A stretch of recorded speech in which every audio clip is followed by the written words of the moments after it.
Assalamualaikum warahmatullahi wabarakatuh. A'udzu billahi minasyaitonir rajim. Bismillahirrahmanirrahim. Wa ma mana'ana, dan tidak ada yang menghalang-halangi pada kami Allah. An-nursila, bahwasanya melepaskan kami Allah bil ayati, pada beberapa ayat. Ayat yang dimaksud di sini adalah mukjizat, seperti yang diminta oleh orang-orang kafir.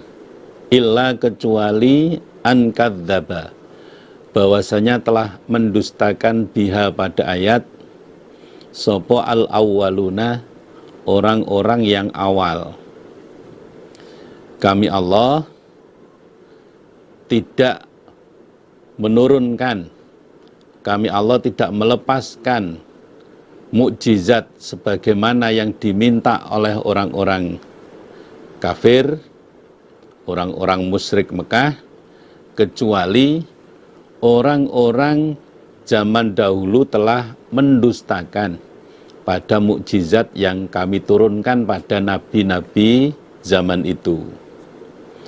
Adanya Allah tidak menuruti permintaan orang-orang kafir agar Allah menurunkan mukjizat sesuai dengan permintaan mereka, karena orang-orang zaman dahulu ketika minta mukjizat, kemudian Allah menurunkan mukjizat seperti yang mereka minta, kemudian mereka tidak mau iman, Allah pasti menurunkan siksaan.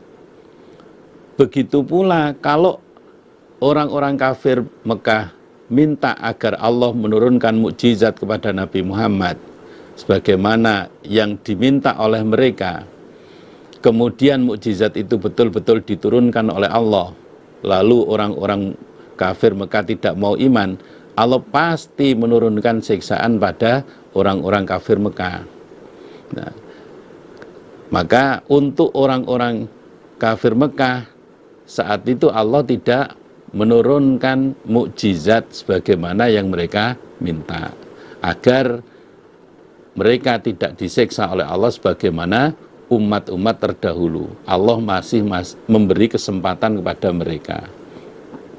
Contohnya, wa ataina, dan telah mendatangkan kami Allah Samuda, pada kaum Samud, kaumnya Nabi Shalih, anna kota, pada unta, mubsirotan, dengan terang, fadolamu, maka menganiaya mereka biha, pada unta. Contohnya, kami Allah telah menurunkan mukjizat kenabian untuk Nabi Shalih kepada kaum Samud berupa unta yang keluar dari batu. Betul-betul nampak unta sebagai mukjizat kenabian Nabi Shalih. Tapi kaum Samud menganiaya pada unta mukjizat tersebut. Mereka menyembelih unta mukjizat tersebut. Dalam ayat yang lain diterangkan, fa'aqaruha faqala tamatta'u fi darikum salasata ayyam. Dalam surat Hud ayat 65. Ketika kaum Samud menyembelih unta mukjizat itu, kemudian oleh Allah diberi peringatan, silahkan kalian berfoya-foya, silahkan kalian bersenang-senang di rumah-rumah kalian selama 3 hari. Kemudian Allah mendatangkan siksaan kepada mereka. Wa ma nursilu, dan tidak mengutus kami Allah bil ayati, pada beberapa ayat, maksudnya mukjizat, illa, kecuali takhwifan, untuk menakut-nakuti. Kami Allah tidak menurunkan mukjizat kecuali untuk menakut-nakuti pada orang-orang yang tidak mau iman. Ketika mereka tetap tidak mau iman, maka Allah akan mendatangkan siksaan pada mereka. Tentunya ini jadi peringatan bagi kita semua. Ayat-ayat yang diturunkan oleh Allah melalui Nabi Muhammad menceritakan tentang umat-umat terdahulu tentunya kita harus bisa mengambil pelajaran, mengambil hikmah, sehingga kita betul-betul bisa mengimani pada apa yang Allah turunkan, sehingga kita bisa selamat dari siksaan Allah. Wa idh qulna, maksudnya wadhkur idh qulna, dan menceritakanlah engkau Muhammad idh, ketika itu qulna, berfirman kami Allah, laka, padamu Muhammad, sampaikan pada umatmu Muhammad bahwa kami Allah telah berfirman kepadamu.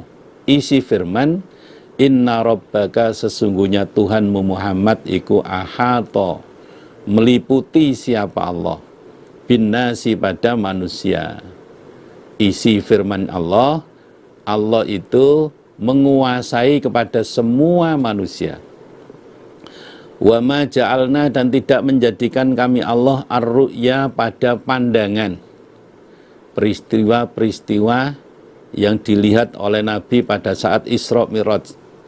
Allati yang arainaka, memperlihatkan kami Allah kepadamu Muhammad, illa, kecuali fitnatan, sebagai cobaan, linnasi, bagi manusia. Kami Allah tidak menjadikan pandangan-pandangan yang kamu lihat Muhammad, yang kami perlihatkan kepadamu Muhammad pada saat peristiwa Isra wal Mi'raj, kecuali sebagai cobaan bagi manusia.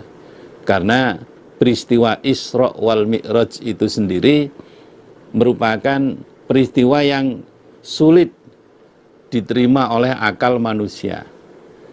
Betapa tidak perjalanan dari Mekah ke Baitul Maqdis, ke Palestina sana, kemudian ada prosesi naik sampai ke Sidratul Muntaha, hanya ditempuh dalam satu malam. Ini betul-betul merupakan cobaan bagi manusia. Kalau orang itu tidak diberi keimanan oleh Allah, tidak akan bisa percaya pada peristiwa yang dialami oleh Nabi malam itu. Wasyajaratal mal'aunata, wasyajarata, dan pada pohon al-mal'unata, yang dilaknati, fil Quran, di dalam Al-Quran. Begitu pula kami Allah menjadikan pohon yang dilaknati dalam Al-Quran itu juga sebagai cobaan bagi manusia. Yang dimaksud di sini adalah pohon zakum. Innaha syajaratun takhruju fi aslil jahim. Sesungguhnya pohon zakum itu tumbuh di dalam dasarnya neraka jahim. Ini juga menjadi sesuatu yang kalau orang itu tidak diberi keimanan oleh Allah, tidak akan bisa iman. Kenapa? Ada pohon bisa tumbuh di tengah api. Ini kalau orang tidak diberi keimanan oleh Allah, tidak akan bisa iman. Ini menjadi cobaan tersendiri bagi manusia. Wa nukhawwifuhum, dan menakut-nakuti kami Allahum, pada mereka orang-orang kafir. Kami juga telah memberikan ancaman-ancaman kepada orang kafir, dilewatkan Al-Quran. Tapi wa ma yaziduhum, dan tidak menambah opo ancaman hum, pada mereka orang kafir, illa, kecuali tughyanan, pada durhakanya, kabiron, yang besar. Namun ancaman-ancaman yang kami sampaikan melalui Al-Quran itu tidak ada lain, justru menambah durhakanya orang-orang kafir. Diberi peringatan bukannya semakin iman, tapi justru malah semakin kafir. Wa idh qulna, maksudnya wadhkur idh qulna, dan ceritakan Muhammad, idh, ketika itu, qulna, berfirman kami Allah, perintah kami Allah, lil malaikati, pada beberapa malaikat, usjudu, sujudlah kalian malaikat, li Adama, pada Adam. Fasajadu, maka sujud mereka malaikat, illa, kecuali iblisa, iblis. Ceritakan Muhammad pada umatmu bahwa saat itu kami Allah perintahkan kepada para malaikat, wahai malaikat, sujudlah kalian kepada Adam. hormatlah kalian kepada Adam. Kemudian malaikat-malaikat itu sujud hormat kepada Adam, kecuali iblis. Karena saat itu iblis ada di lingkungan malaikat, sehingga ketika Allah perintah pada malaikat untuk sujud kepada Nabi Adam, iblis termasuk orang yang diperintah untuk sujud kepada Nabi Adam. Qala berkata, siapa iblis? Aasjudu, apakah sujud aku liman pada orang, maksudnya Nabi Adam, khalaqta yang menciptakan engkau Allah tinan dari tanah. Iblis membantah kepada Allah, wahai Allah, haruskah aku sujud pada Adam yang engkau ciptakan dari tanah? Kalau dalam ayat yang lain, iblis mengatakan, ana khairum minhu, khalaqtani min narin wa khalaqtahu min tin, dalam surat Al-A'raf ayat 12. Iblis tidak mau sujud kepada Nabi Adam karena mereka merasa lebih baik, mereka lebih utama dibanding Nabi Adam. Saya lebih baik daripada Adam. Engkau ciptakan aku dari bahan api, sedangkan Adam kau ciptakan dari tanah. Saya enggak mau sujud ya Allah. Saya enggak mau sujud hormat kepada Adam. Qala berkata siapa iblis, aro'aitaka. Maksudnya akhbirna. Aro'aitaka, apakah melihat engkau Allah? Maksudnya berikan kabar kepadaku. Hada, tentang ini, alladhi, orang karomta yang memuliakan engkau Allah, alayya, mengalahkan aku iblis. Ya Allah, beritahukan kepada saya, sampaikan kepada saya tentang Adam yang engkau anggap lebih mulia daripada saya, sehingga saya disuruh tobat, disuruh bersujud kepada Adam. Apa alasannya? Apa alasan yang mendasari engkau memerintahkan saya untuk sujud kepada Adam? Adam terbuat dari tanah, saya terbuat dari api. Apa alasannya saya harus sujud pada Adam? Iblis merasa lebih pol daripada Nabi Adam, sehingga menolak untuk sujud kepada Nabi Adam. Sifat sombong yang dimiliki oleh iblis membuat dia tidak bisa taat, walaupun yang perintah itu langsung Allah. Lain akhortani, dan niscaya jika mengakhirkan engkau Allah ni padaku iblis, ila yaumil kiamati, sampai hari kiamat, la ahtanikanna, maka niscaya akan menghabiskan sungguh. Menghabiskan maksudnya mengganggu aku iblis, dzurriyyatahu, pada anak cucunya Adam, illa, kecuali qalilan, sedikit. Ya Allah, kalau memang engkau memberi kesempatan saya hidup sampai hari kiamat, maka saya akan mengganggu semua anak cucu Adam. Akan saya habiskan keimanannya, kecuali hanya sedikit. Ini bukti bahwa iblis tidak terima ketika dianggap salah tidak mau bersujud kepada Adam. Iblis berusaha mengganggu anak Adam untuk dijadikan orang yang kafir. Kalau memang engkau Allah memberi kesempatan saya hidup sampai hari kiamat, maka saya akan mengganggu anak cucu Adam. Saya habiskan keimanan mereka, kecuali hanya sedikit. Ini warning bagi kita semuanya, peringatan bagi kita semuanya. Iblis sejak dahulu kala sudah memberikan ancaman pada kita. Iblis akan mengganggu kita, menghabiskan keimanan kita.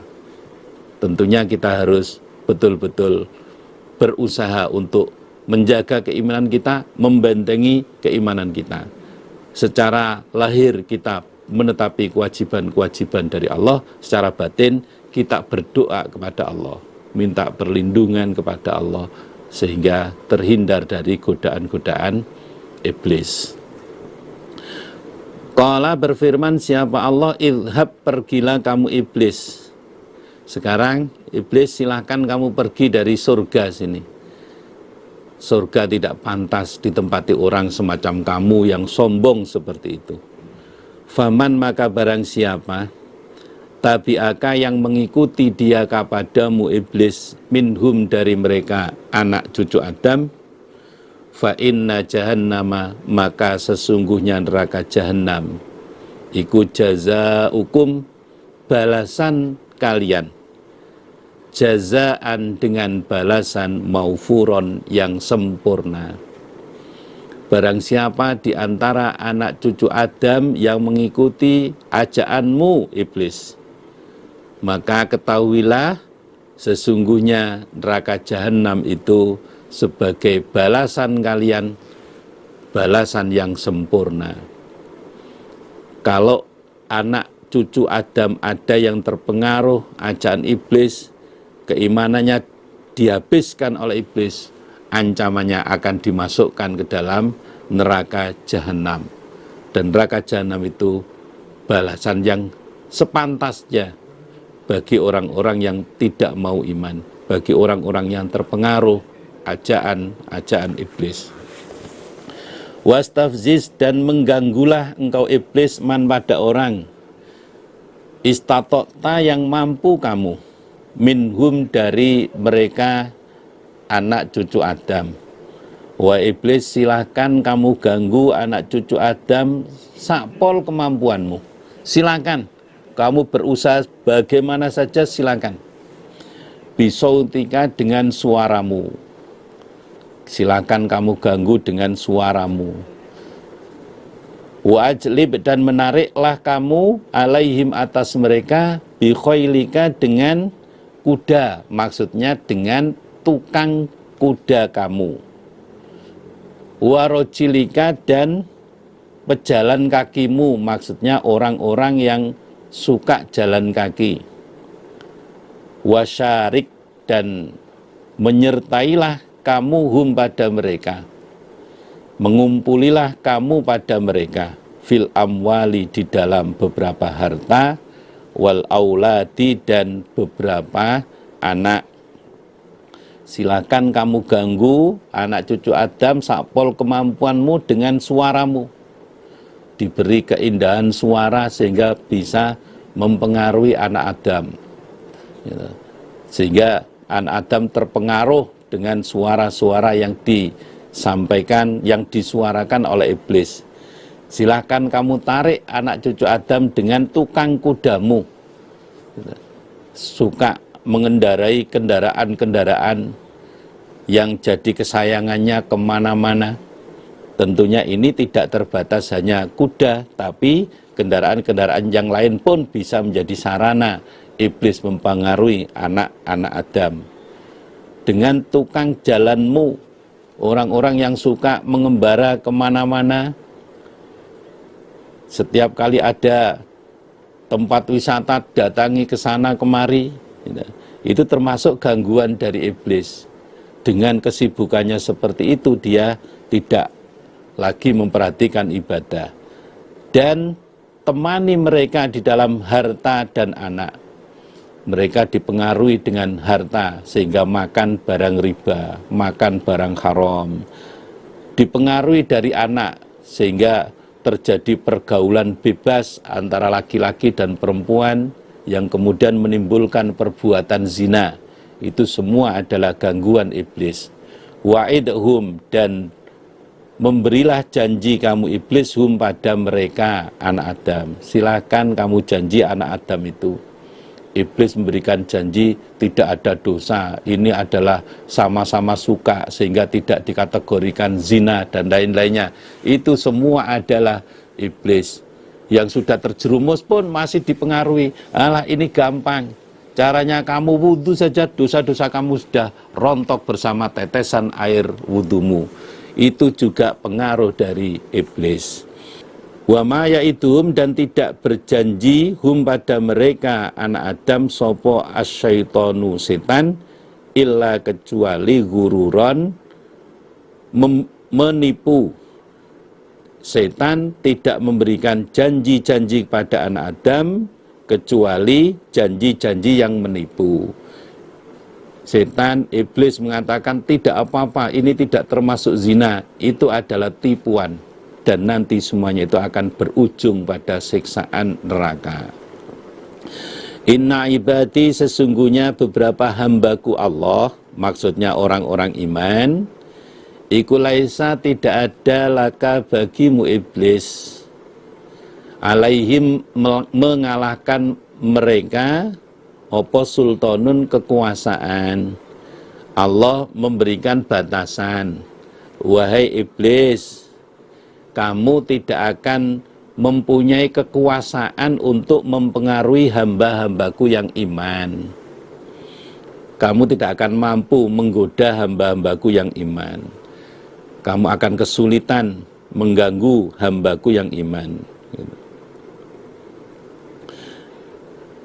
Kalau dalam ayatnya itu, kalau dalam hadisnya itu, fakihun wahidun asyaddu ala syaitan min alfi abidin.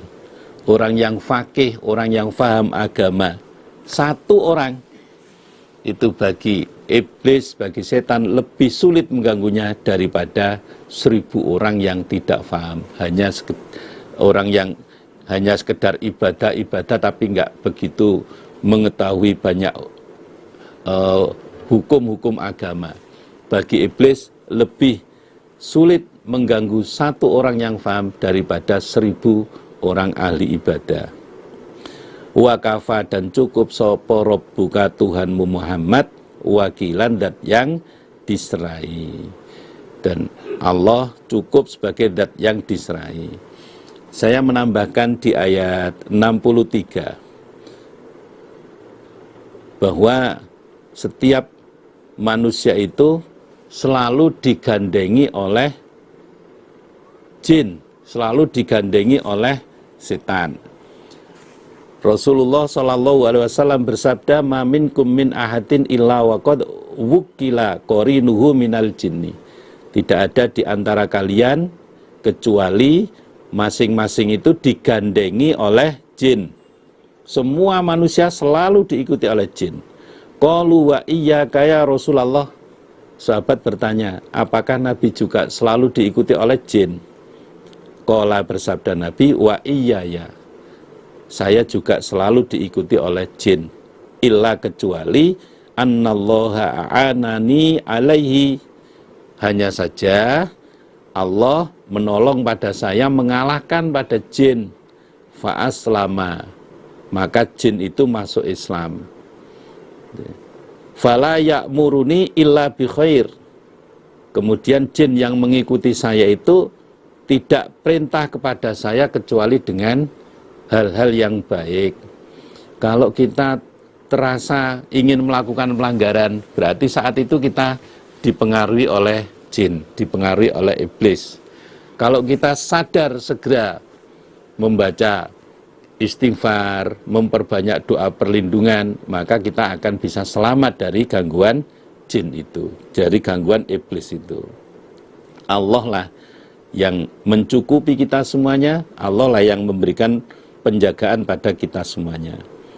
Rabbukum, Tuhan kalian, iku alladzi, dat yuzji, yang menjalankan siapa Allah, lakum, untuk kalian, al-fulka, pada perahu. Allah itu dat yang menjalankan perahu untuk kalian. Bukan karena ada mesin, bukan karena ada tiupan angin yang menerpa pada layar, itu bukan. Tapi semata-mata Allah yang menjalankan perahu itu. Fil bahri, di dalam lautan. Lita betahu, supaya mencari kalian, min fadlihi, dari keutamaan Allah, dari rizki Allah. Dengan adanya perahu itu bisa berjalan di lautan, agar kalian bisa mendapatkan rizki dari Allah. Bisa menangkap ikan, bisa mencari mutiara dasar laut, dan lain-lainnya. Innahu, sesungguhnya Allah, iku kana, ada siapa Allah, bikum, pada kalian, rahiman, dat yang maha menyayangi. Allah itu dat yang menyayangi, pada kalian. Termasuk bukti sayangnya Allah kepada manusia, Allah memberikan jalan rizki untuk manusia. Allah menjalankan perahu bisa berjalan di lautan, manusia bisa mencari rizki di lautan. Tentunya ini bagian yang harus kita syukuri kepada Allah.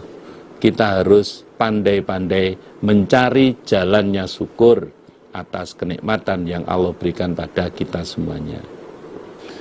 Wa idza massakum, dan ketika menimpa pada kalian opo ad-durru, kemelaratan, fil bahri, di dalam lautan, dhalla, maka hilang sopoman orang, tad'una, yang menyembah kalian, illa, kecuali iyahu, kepada Allah. Ketika kalian tertimpa kemelaratan di lautan, tiba-tiba terjadi angin yang kencang, gelombang yang besar, maka orang-orang yang kalian sembah selain Allah sebelumnya itu hilang dari ingatanmu. Ingatanmu hanya tertuju illa iyyahu, kecuali hanya kepada Allah. Ingatanmu, ketakutanmu hanya kepada Allah.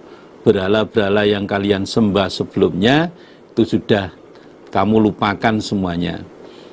Dalam ayat yang lainnya diterangkan, wa idza massan nasa dzurrun da'au rabbahum munibina ilaih.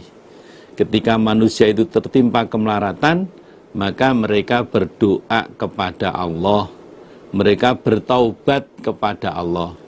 Berhala-berhala mereka tidak diingat lagi.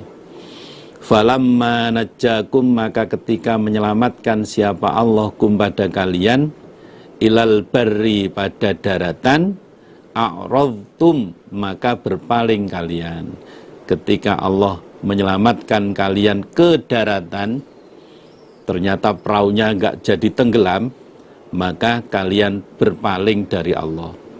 Kalau dalam ayat yang lain diterangkan, falamma kasyafna anhu dzurrahu marra ka'allam yad'una ila dzurrim massah.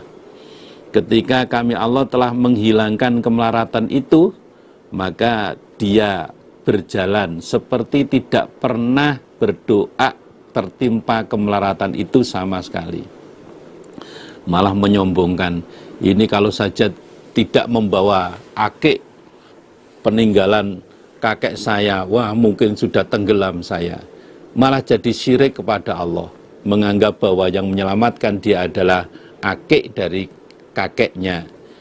Itu namanya a'radtum, bentuk dari berpaling, tidak ingat lagi kepada Allah. Wa kana, dan ada sopo al insanu, manusia, iku kafuron, banyak kufurnya. Memang manusia itu banyak kufurnya kepada Allah. Ketika tertimpa kemelaratan, doanya hanya kepada Allah. Ketika Allah menghilangkan kemelaratan itu, yang diingat bukan lagi Allah, tapi malah yang lainnya. Maka kita jangan menjadi orang-orang yang seperti itu. Kita harus selalu ingat kepada Allah. Afa amintum, apakah merasa aman kalian? Ayah sifa, apabila menenggelamkan siapa Allah, bikum, pada kalian, janibal barri, di lambungnya daratan, maksudnya di permukaan bumi. Au yursila, atau melepaskan siapa Allah alaikum, atas kalian, hasiban, pada batu kecil, kerikil. Summala tajidu, kemudian tidak menjumpai kalian, lakum, untuk kalian, tidak menjumpai wakilan, orang yang diserai. Apakah kalian merasa aman jika Allah menenggelamkan kalian di permukaan daratan, seperti yang dilakukan oleh Allah terhadap Qarun? Fa khasafna bihi wa bidarihil ard. Kami Allah menenggelamkan Qarun beserta rumahnya ke dalam bumi. Oleh Allah dibenamkan semuanya. Qarun berikut rumahnya. Atau Allah mengutus kerikil untuk kalian. Allah melempari kalian dengan kerikil. Allah menurunkan hujan batu sebagaimana yang Allah lakukan kepada kaumnya Nabi Lot. Ketika mereka melanggar, Allah menurunkan siksaan. Faja'alna 'aliyaha safilaha wa amtorna 'alaihim hijaratan min sijil.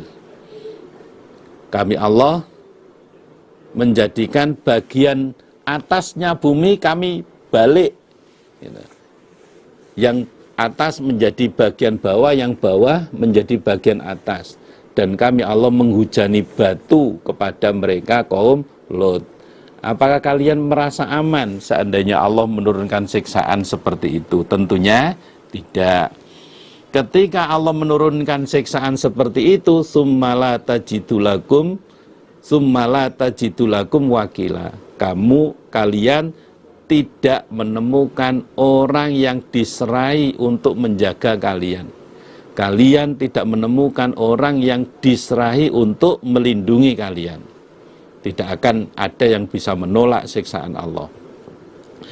Am amintum, apakah merasa aman kalian? Ayyu'idakum, apabila mengembalikan siapa Allah kum pada kalian. Fihi, di dalam laut. Tarotan ukhra, pada kesempatan yang lain.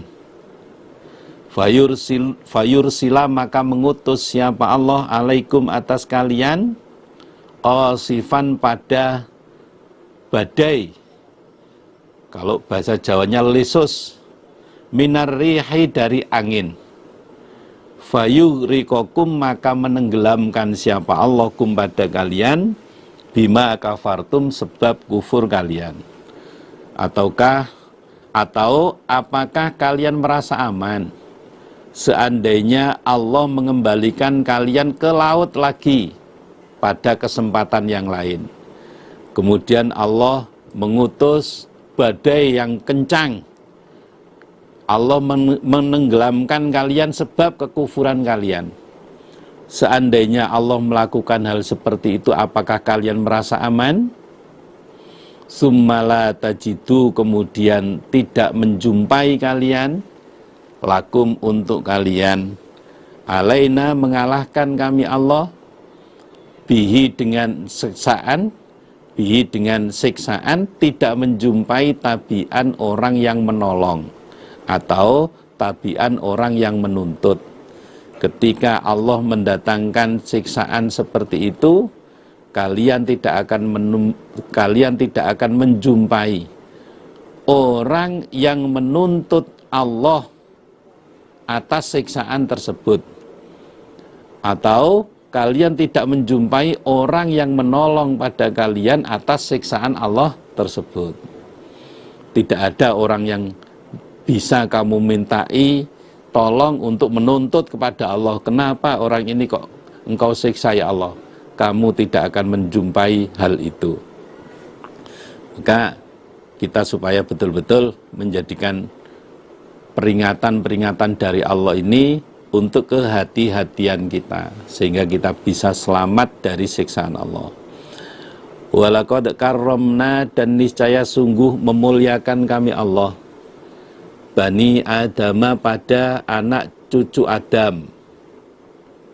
Wa hamalnahum, dan telah memuat kami Allahum pada mereka, fil barri, di dalam daratan, wal bahri, dan lautan. Sungguh kami Allah memuliakan pada anak Adam dengan diberi ilmu. Dengan diberi ilmu, anak Adam, orang-orang iman, menjadi orang yang mulia. Yarfa'illahul ladina amanu minkum walladina utul ilma darajat. Dalam bentuk anak Adam, oleh Allah diberi bentuk yang sempurna. Laqad khalaqnal insana fi ahsani taqwim. Sungguh kami Allah menciptakan manusia dalam sebaik-baiknya bentuk. Dan kami Allah memuat mereka di dalam daratan dan lautan. Di daratan Allah memberi kendaraan untuk manusia. Kemudian di lautan juga Allah memberikan kendaraan untuk manusia. Kalau zaman dulu kendaraan darat berupa onta, berupa kuda, keledai, himar. Kalau sekarang tinggal pilih, ada bis, ada kereta, dan lain-lainnya. Di lautan ada perahu, ada kapal pesiar, dan lain-lainnya. Wa razaqnahum, dan memberi rizki kami Allahum pada mereka minat thayyibati, dari beberapa yang baik. Dan kami Allah memberi rizki yang halal kepada anak cucu Adam. Banyak macam rizki yang Allah berikan kepada kita semuanya. Banyak macam rizki yang halal yang Allah berikan pada kita semuanya. Tinggal bagaimana kita mendapatkannya. Tidak ada alasan mencari yang haram saja sulit, apalagi yang halal. Nggak ada alasan. Allah sudah menyiapkan rizki yang halal untuk kita semuanya. Wa faddalna, dan memberi keutamaan kami Allahum pada mereka anak cucu Adam, ala kasirin, mengalahkan banyak. Mimman, maksudnya mimma, dari apa-apa. Man bimakna ma, dari apa-apa. Khalaqna, yang menciptakan kami Allah, tafdilan, dengan sungguh memberi keutamaan. Dan kami Allah telah memberi keutamaan kepada anak cucu Adam, mengalahkan apa saja yang telah kami ciptakan, mengalahkan makhluk-makhluk yang lain. Manusia dibanding makhluk-makhluk yang lain, banyak sekali kelebihan-kelebihan yang Allah berikan kepada kita. Sama-sama punya tangan dua, punya kaki dua, beda dengan kera. Sama-sama dikasih baju, manusia dan kera berbeda. Sama-sama dikasih celana juga berbeda. Itu bukti Allah memberi kemuliaan kepada anak cucu Adam, mengalahkan makhluk-makhluk yang lainnya. Yaumana da'u, pada harinya memanggil kami Allah. Maksudnya uzkur yaumana da'u, menceritakanlah engkau Muhammad yaumana da'u, pada harinya memanggil kami Allah. Kulla unasin, pada tiap-tiap manusia, biimamihim, dengan imam mereka, maksudnya dengan nabi mereka. Kalau orang-orang iman ya, dipanggil bersama nabinya, atau dipanggil bersama buku amalnya, atau pengertiannya bisa dipanggil bersama berhala-berhala. Bagi orang yang menyembah kepada selain Allah di dunianya, besok di akhirat akan dipanggil menghadap pada Allah bersama berhala-berhala yang mereka sembah. Faman, sampaikan wahai Muhammad, besok di hari kiamat kami Allah memanggil semua manusia bersama nabinya, atau kami panggil dengan membawa buku catatan amal mereka, atau kami panggil mereka bersama berhala yang mereka sembah selain Allah. Faman, maka barang siapa utia, yang diberi dia kitabahu, pada kitab dia, maksudnya buku amal dia, biyaminihi, dengan tangan kanan dia, faulaika, maka mereka iku yaqra'una, akan membaca mereka kitabahum, pada kitab mereka, buku amal mereka. Barang siapa yang diberi buku catatan amal kemudian diterima dengan tangan kanannya, maka mereka akan bisa membaca buku amal mereka masing-masing, melihat buku amalnya masing-masing. Amalan waktu puasa ikut puasa, waktu sholat raweh ikut sholat raweh, tadarus Al-Qur'annya juga bisa menghatamkan minimal 1 kali. Kemudian di saat Lailatul Qadar juga taharrau Lailatul Qadar, ikut betul-betul mencari lipatan pahala Lailatul Qadar. Juga amal zakat fitrahnya, 5 sukses Ramadan dikerjakan semua tampak di buku amal kita masing-masing.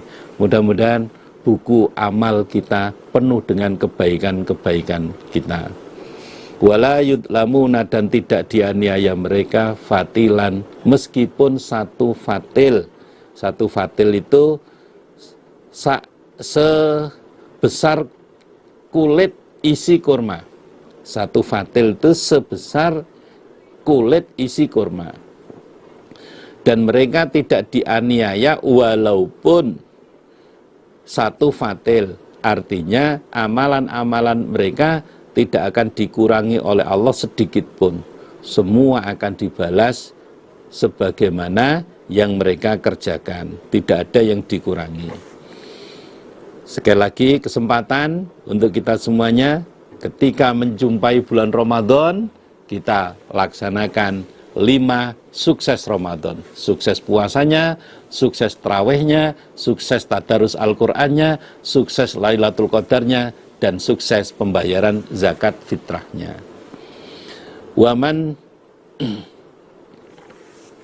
dan barang siapa, karena yang ada dia, fi hadhihi, di dalam ini dunia, iku a'ma, buta, maksudnya tidak iman, fahuwa, maka dia fil akhirati, di dalam akhirat, iku a'ma, buta, wa adalla, dan lebih sesat sabilan, jalannya.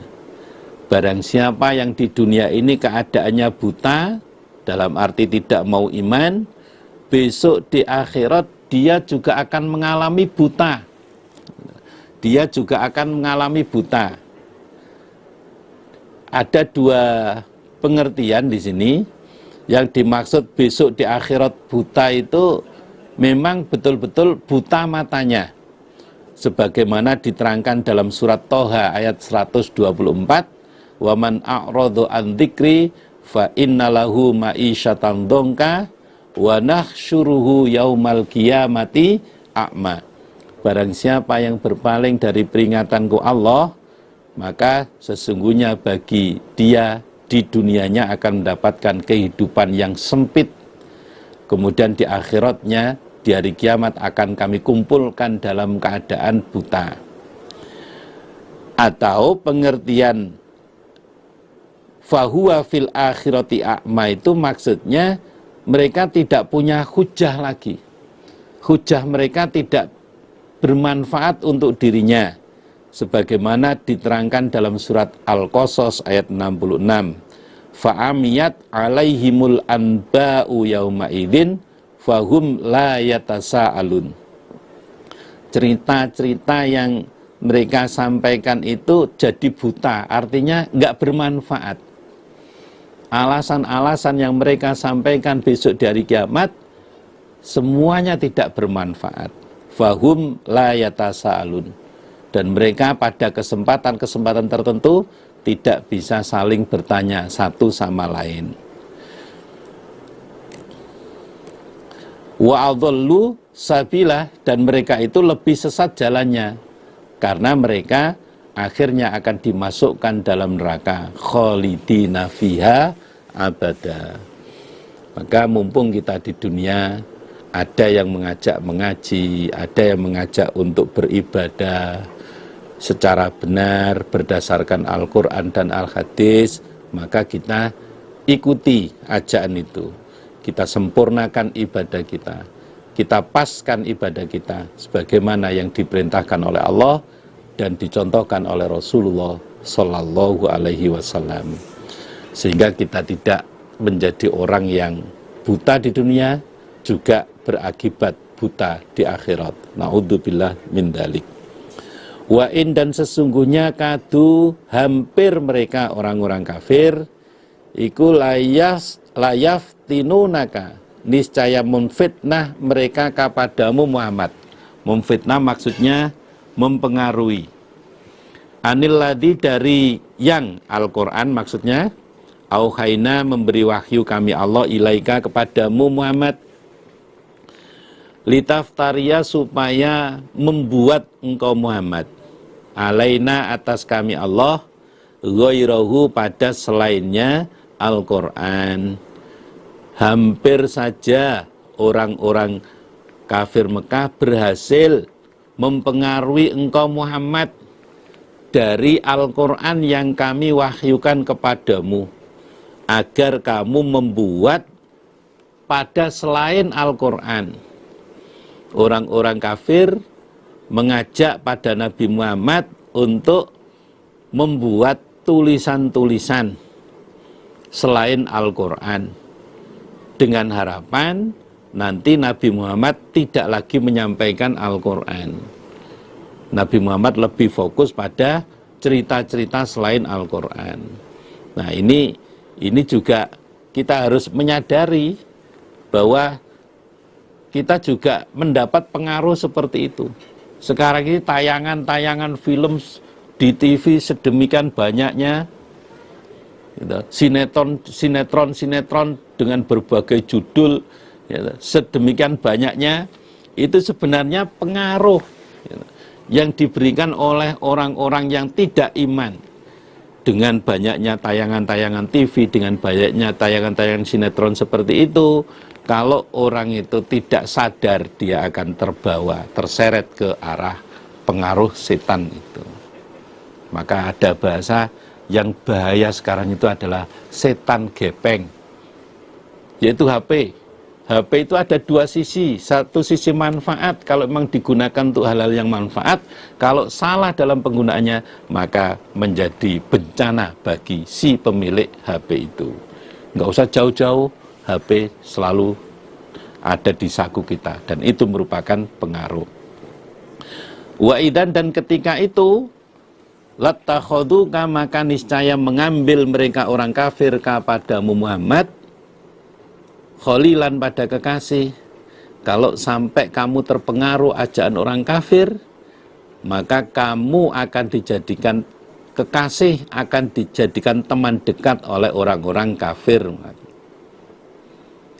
Walaula, dan seandainya tidak ansabbatnaka, menetapkan kami Allah kepadamu Muhammad, memberi ketetapan kami Allah kepadamu Muhammad, laqad kita, maka niscaya sungguh hampir engkau Muhammad, iku tarkanu condong engkau, ilaihim kepada mereka, syai'an, pada sesuatu, qalilan, yang sedikit.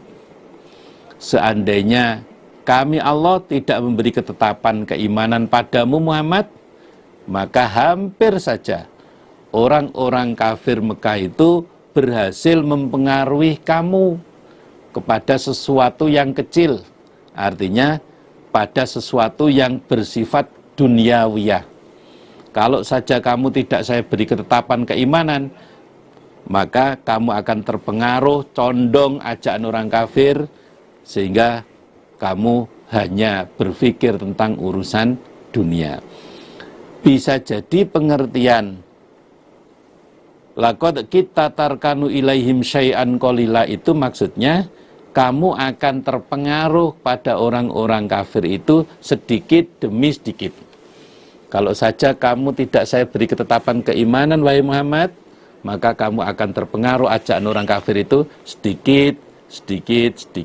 Awalnya tidak mau sama sekali melihat tayangan sinetron, diceritani tetangganya, oh bagus ceritanya, mulai oh iya ya, lama-lama ikut. Yang tadinya ngaji itu bisa datang tepat waktu, sekarang sudah mundur sedikit. Wah, ini karena ada Ramadan tayangannya didobel kesempatan ini, akhirnya ngajinya ditinggalkan. Itu namanya sedikit demi sedikit terpengaruh ajakan setan. Dan ketika itu la ada kenaka, niscaya mencicipkan kami Allah kepadamu Muhammad dhi'fal hayati pada lipatan siksaan hidup, wa dhi'fal mamati, dan lipatan siksaan mati. Kalau saja kamu Muhammad terpengaruh ajakan orang-orang kafir itu, maka kami Allah akan memberikan siksaan di dunia yang double, yang berlipat. Begitu pula siksaan di akhirat juga akan kami berikan siksaan yang berlipat. Fan dimaknani, diartikan lipatan, sebagaimana bandingannya dalam surat Al-A'raf, orang-orang dalam neraka berdoa kepada Allah, Rabbana haula'i adalluna fa'atihim adzaban dhi'fan minan nar. Ya Allah, mereka itulah orang-orang yang telah menyesatkan kami. Berikan pada mereka siksaan neraka yang double untuknya. Kalau saja engkau Muhammad terpengaruh ajakan orang-orang kafir, maka kami Allah akan memberikan siksaan yang berlipat di dunia dan siksaan yang berlipat di hari kiamat. Siksaan yang berlipat di akhirat. Summa la tajidu, kemudian tidak menjumpai engkau Muhammad, laka untukmu Muhammad, alaina mengalahkan kami Allah, tidak menjumpai nasiron pada orang yang menolong. Ketika kamu, wahai Muhammad, kami siksa, maka kamu tidak menjumpai orang yang bisa menolong kamu, mengalahkan kepada kami. Kamu tidak akan menjumpai orang yang bisa menolong kamu dari siksaan kami. Ini tentunya sekali lagi, ini jadi peringatan bagi kita semuanya. Setiap kesalahan yang kita lakukan, setiap kesalahan yang dilakukan manusia, setiap dosa yang dilakukan manusia, pasti ada akibat yang akan ditanggungnya. Kufur, tidak mau iman, pasti menanggung risiko, akan diberi siksaan oleh Allah, baik di dunia maupun di hari kiamat. Naudzubillah min dalik.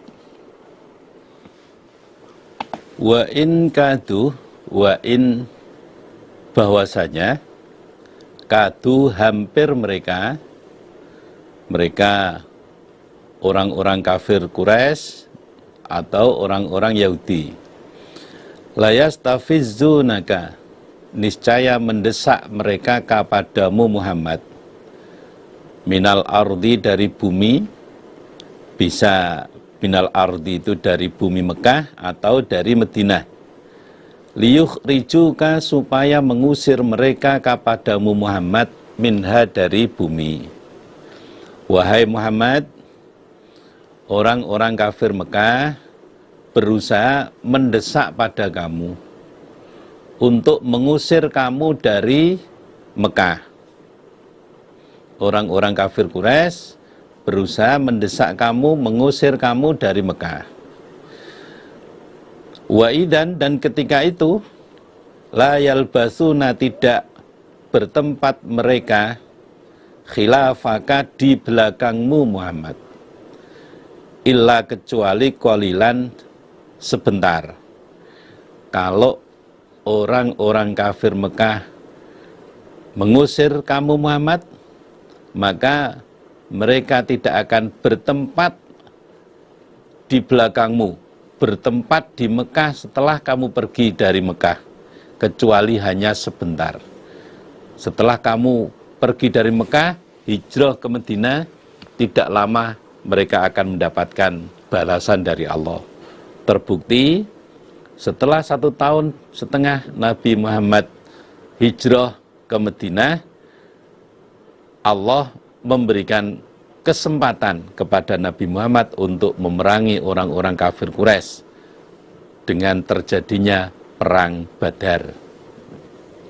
Yang kedua, penjelasan yang kedua, orang-orang Yahudi berusaha mendesak kamu Muhammad untuk mengusir kamu dari Madinah. Ini sebagian riwayat menjelaskan ada tokoh Yahudi yang mendatangi kepada Nabi, kemudian menyampaikan kepada Nabi, wahai Muhammad, kalau kamu betul-betul seorang Nabi, seorang utusan, mestinya kamu nggak tempat di Madinah, Mat. Wilayah yang banyak nabinya, wilayah yang banyak ditempati oleh para nabi di daerah Sam sana. Maka sebaiknya kamu pindah saja ke Sam, di sana bumi para nabi. Nabi kemudian menuruti apa yang diucapkan oleh orang-orang Yahudi itu. Kemudian terjadilah perang Tabuk. Perang Tabuk yang dilakukan oleh Nabi itu sebenarnya awal perjalanan Nabi menuju ke daerah Sam. Setahap dilawali dengan Nabi melakukan perang Tabuk itu. Namun selesainya perang Tabuk, Allah menurunkan wahyu surat ini. Nabi Muhammad diperintahkan oleh Allah untuk kembali ke Madinah lagi. Madinah adalah tempat tinggalmu Muhammad. Di Madinahlah kamu nanti akan wafat dan dari Madinahlah nanti kamu akan dibangkitkan.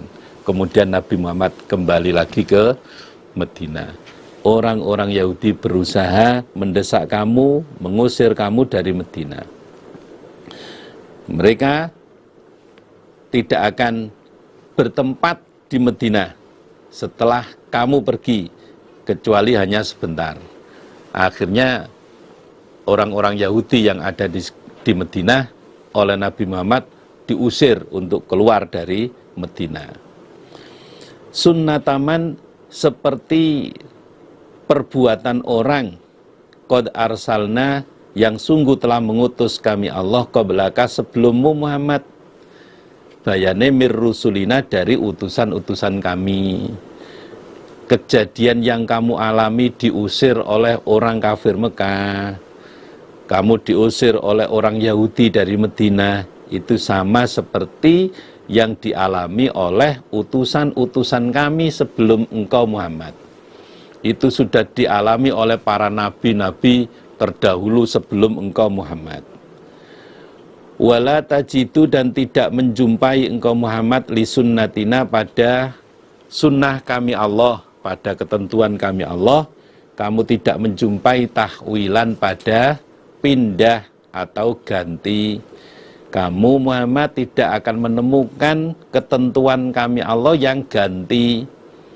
Kalau para rasul-rasul zaman dahulu diusir oleh umatnya, maka rasul-rasul sesudahnya pun akan mengalami hal yang sama.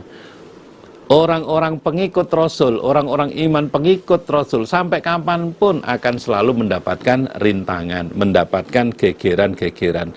Itu sudah menjadi gawan bayi, sudah menjadi pembawaannya seperti itu. Sebagaimana yang dipesankan oleh Warokoh bin Naufal kepada Nabi Muhammad, lam ya'ti rajulun bimisli majik tabi illa udhiyah. Tidak datang seorang rasul yang membawa seperti yang kamu sampaikan, pasti dia akan disakiti.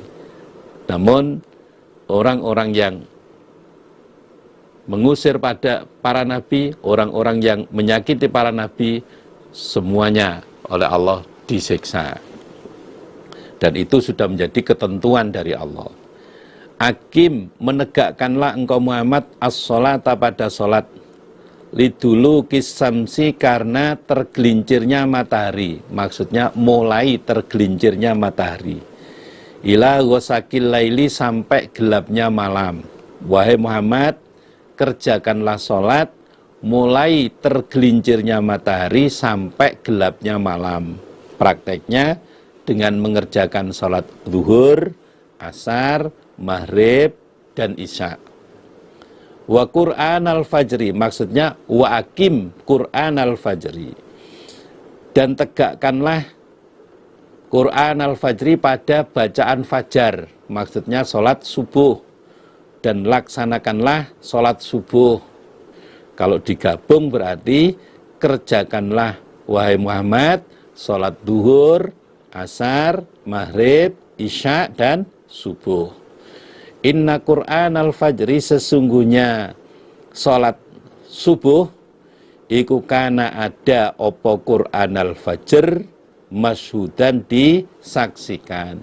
Sesungguhnya sholat subuh itu disaksikan, artinya disaksikan oleh dua golongan malaikat yang bergantian jaga.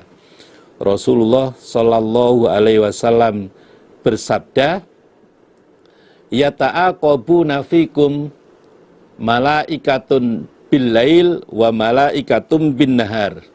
Ada dua golongan malaikat yang bergantian, yang jaga siang dan yang jaga malam.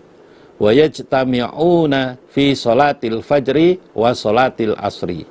Dan mereka bertemu pada saat waktunya sholat fajar, sholat subuh, dan sholat asar. Malaikat yang dari atas turun ke bumi, ya, menggantikan malaikat yang ada di bumi, itu pada saat terjadinya sholat subuh, pada waktu sholat subuh dan waktu asar.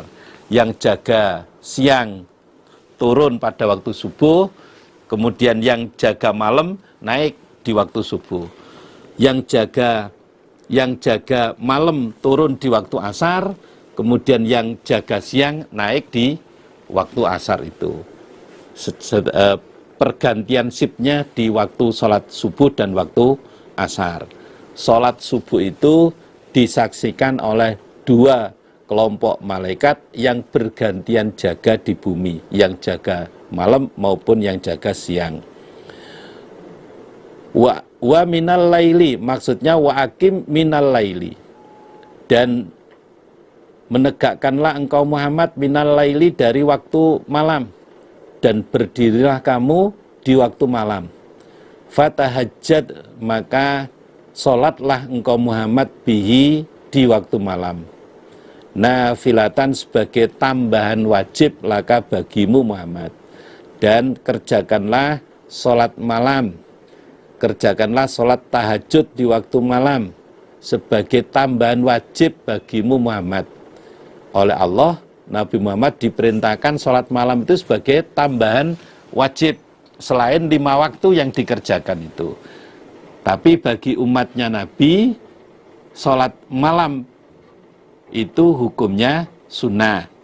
Selain sholat 5 waktu itu, bagi umatnya Nabi hukumnya sunnah. Sholat malam bagi Nabi merupakan kewajiban tambahan dari Allah. Asa, barangkali, maksudnya pasti, ayyab asaka, akan membangkitkan kepadamu Muhammad sopo robuka Tuhanmu, maqaman, dalam tempat mahmudan, yang terpuji. Tuhanmu pasti akan membangkitkan engkau Muhammad di tempat yang terpuji. Allah akan membangkitkan Nabi Muhammad di tempat yang terpuji. Pernah suatu ketika Nabi ditanya, su'ila Rasulullah sallallahu alaihi wasallam anha. Nabi ditanya tentang ayat asa ayyab asaka rabbuka maqaman mahmuda. Qala hiya asy-syafa'ah. Nabi menjawab, ayat itu maksudnya syafaat.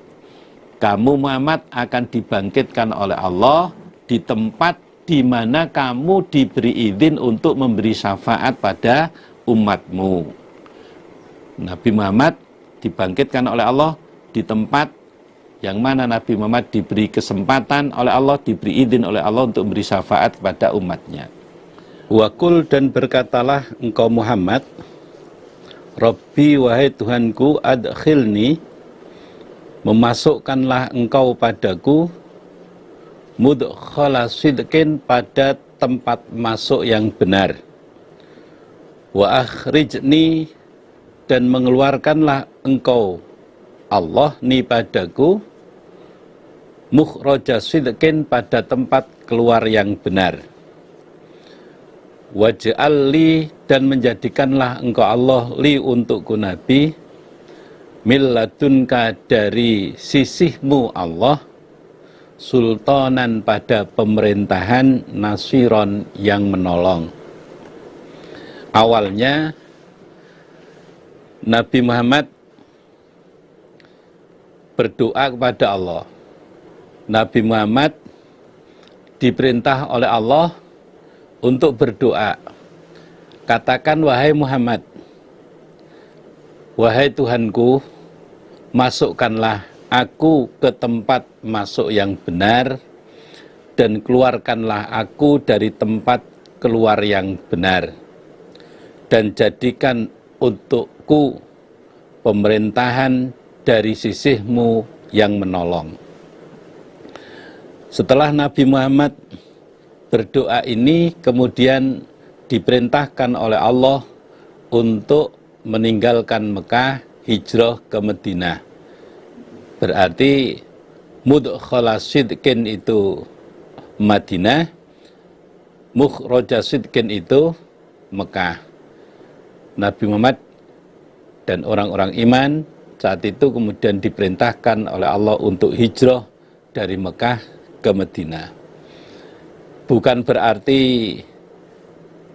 Mekah itu tempat yang tidak baik. Mekah merupakan tempat yang baik bagi Nabi Muhammad. Namun Allah merintahkan Nabi Muhammad untuk pindah ke Madinah. Berarti untuk saat itu hal yang lebih menguntungkan untuk perjuangan Nabi, yang lebih baik untuk perjuangan Nabi adalah Nabi harus pindah ke Madinah. Wakul dan berkatalah engkau Muhammad, Ja'a datang opo al-haqqu barang hak, barang benar, wa zahaqa dan lebur, hancur opo al-batilu barang batal. Wahai Muhammad, berdoalah engkau, berkatalah engkau, barang hak datang dan barang batal semuanya akan hancur. Ini dilakukan atau diucapkan Nabi Muhammad SAW ketika beliau datang ke Mekah. Ternyata di sekitar Ka'bah ada 360 berhala. Dakhalan Nabiyyu sallallahu alaihi wasallam Makkah wa haulal baiti sittuna wa salasami'ati nusubin. Pada saat Nabi Muhammad masuk ke Mekah, di sekitar Baitullah ada 360 berhala. Faja'ala yad'unuha bi'udin fi yadihi. Kemudian Nabi menusuk berhala itu dengan kayu yang ada di tangannya, memecahi berhala-berhala itu dengan kayu yang dipegang oleh Nabi sambil mengucapkan kalimat Ja'al haq wa zahaqal batil. Ja'al haqqu wa zahaqal batil. Barang hak tiba, barang batal, hancur semuanya. Innal batila, sesungguhnya barang yang batal itu karena ada opo barang batal oneku zahukon, hancur. Sesungguhnya barang batal itu pasti hancur. Wa nunazzilu, dan menurunkan kami Allah minal Qur'ani, dari Al-Qur'an, ma pada apa-apa, huwa ma iku syifaun obat, wa rahmatun dan rahmat lil mu'minina, bagi orang-orang iman. Kami Allah menurunkan sesuatu dari Al-Quran yang bisa menjadi obat dan bisa menjadi rahmat bagi orang-orang iman.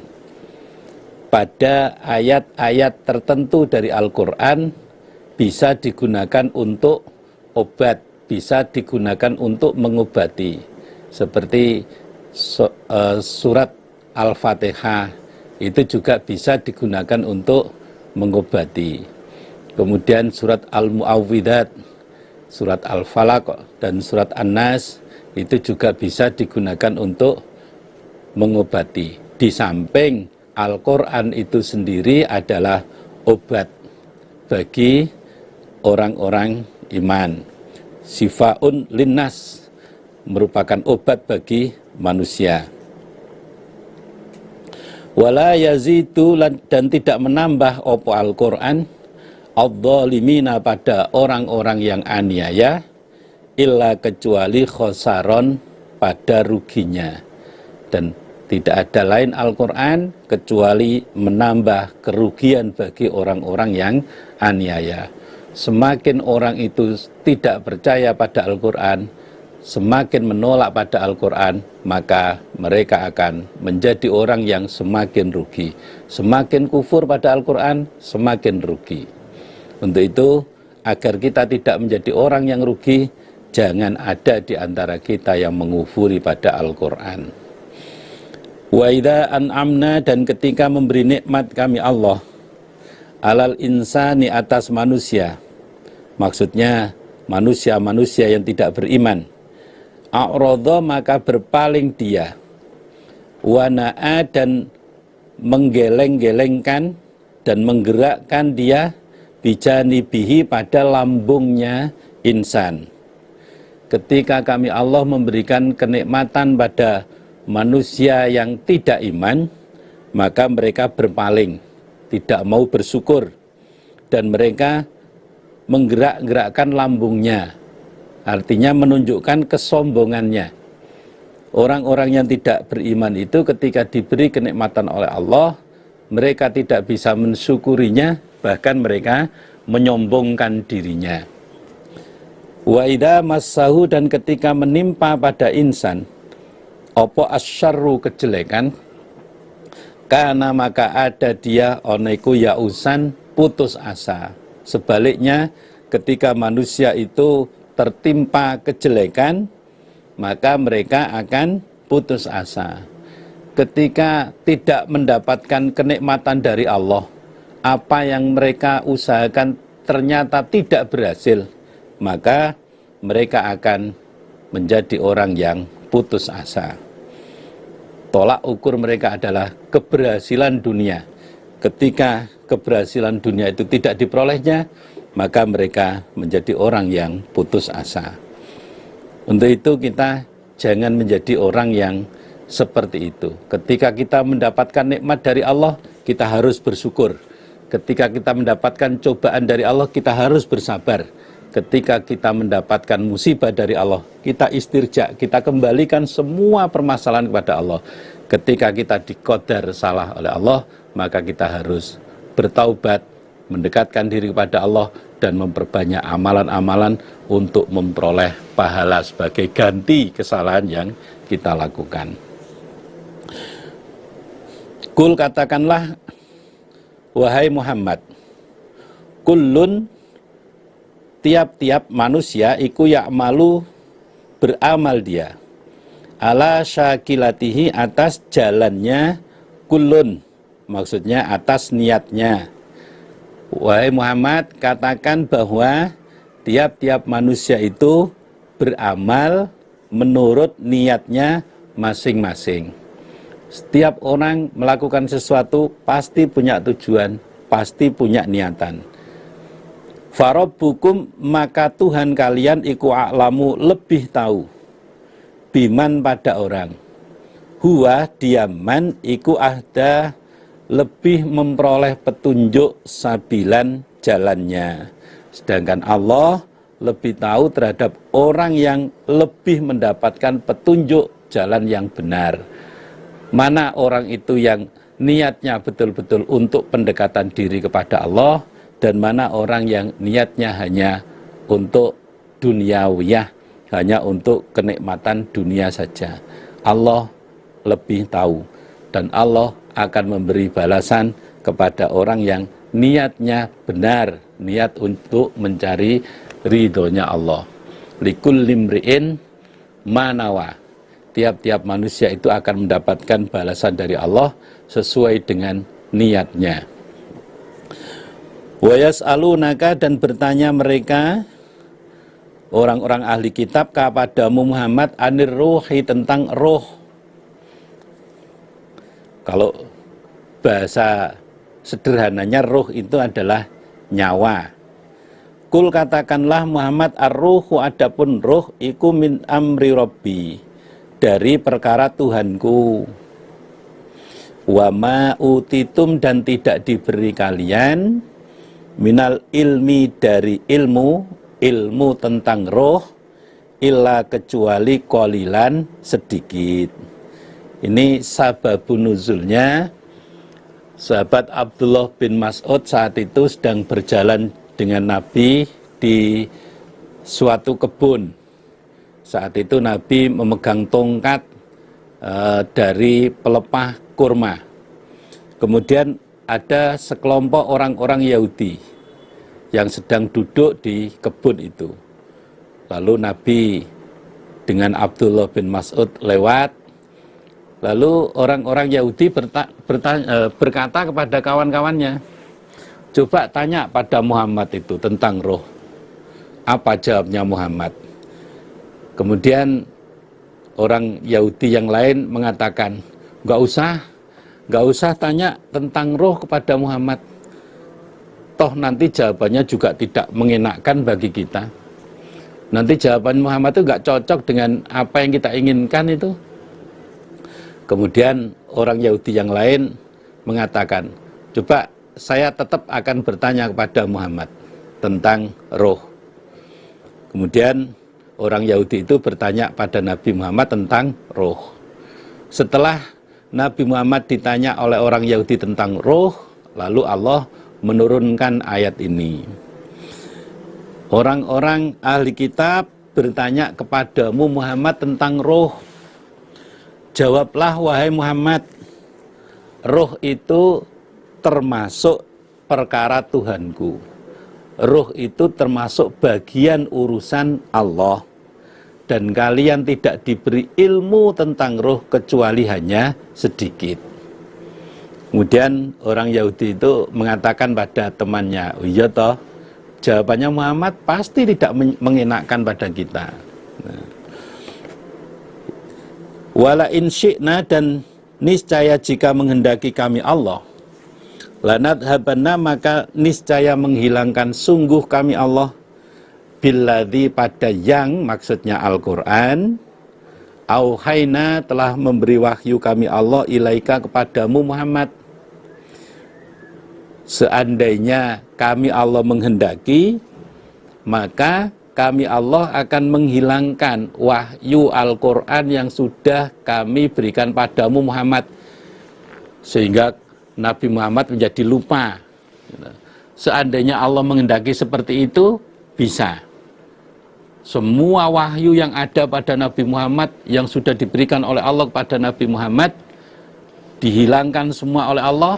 Nabi Muhammad tidak ingat satu ayat pun, bahkan mungkin satu huruf pun tidak ingat.